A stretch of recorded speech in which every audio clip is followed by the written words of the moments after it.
We all love heroes. They do great, look great, just all around are great. One of my favorite heroes is Harry Potter. Harry and his fellow wizard, witches, and other magical beings are great at a lot of things. But the magical folk are bad at some things, like following the law. I think so. Let me show you 12 examples of Harry Potter characters breaking the law. If you notice something I didn't point out, check out my first video on this topic. If you have not watched it yet, you should check it out. A common complaint I hear is that British law doesn't apply because they have their own laws and they aren't British. Sadly, this isn't the case. There are many things a country should have and many things that countries need. The latter is where the Ministry of Magic lacks. There are a couple of problems. There are 4 steps needed to ensure that you are a country. The first part is pretty dumb. Be eligible. Yeah, you'll find these are pretty redundant.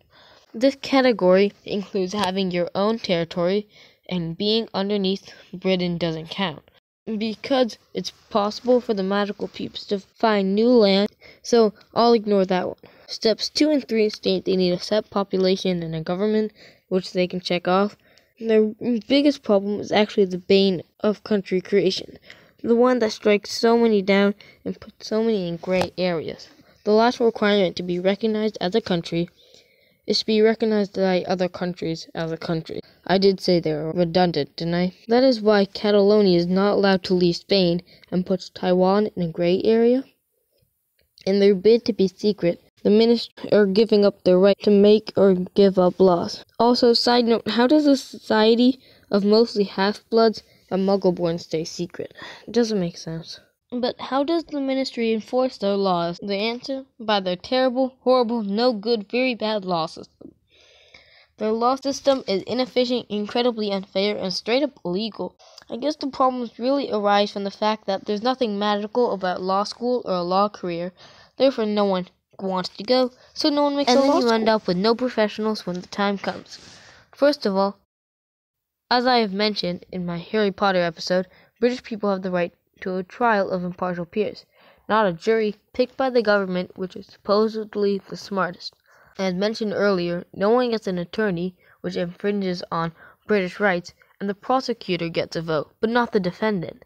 Finally, the worst problem is that the Minister of Magic is the one prosecuting Harry. One of the things that is important about our jury system is impartial, a jury of impartial peers. That is why you can't serve on a jury that you have connections with the prosecutor, defendant, or person on trial. Most of the people on the Wizardmaga are part of the ministry and therefore will be biased in their voting. But the deck is not only stacked in the ministry's favor. Dumbledore does some stacking too. British people have a right of what we would call discovery here in the US, but they call it disclosure. Basically what it means is that if you find evidence, say eyewitness account, then you must disclose it so that the other side has time to prepare a defense. Another problem, which does end up helping Harry's side, is that Madam Bones gets to vote alongside Fudge, but she shouldn't be able to vote in a proper trial because she's a judge. And that's not all. When Harry's before the ministry and trial, he's asked to prove himself innocent, but British people are innocent until proven guilty. The ministry is also a bit of a donkey when it comes to human life. According to the European Convention on Human Rights, states have a duty to prevent foreseeable death, which the ministry fails to do, leading to the collapse of the Brockdale Bridge and subsequent deaths. The same convention bans cruel and unusual punishment, which is not clear, but I'm pretty sure Azkaban falls under it. You might think that house elves would never be treated this way under the convention because the convention outlaws slavery. But, sadly, the code specifically states it does not apply to non-humans. And another example of the code failing people is Hagrid.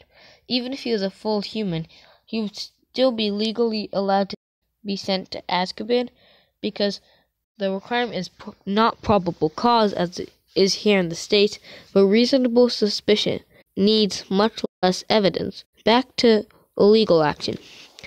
Now, the law gives Europeans the right to peaceably assemble, and bans groups in the 5th book. It's illegal. School protests and assemblies are on a knife's edge, but the US and UK have decided it is only allowable to discipline if the protest interferes with education. The convention has a discrimination article, but everyone knows discrimination is bad, so I'm not going to really talk about that one. Now, at many points in the series, the ministry gets the daily profit to print what they want, but the convention prohibits abusing rights to take somebody else's rights away. That's all for today. Thanks for watching. Make sure you subscribe for more videos. The durability of the Highland Shield is over here, and my Harry Potter videos over here. Leave a comment for video ideas, share with family and friends, and leave a like. And keep the comment section free.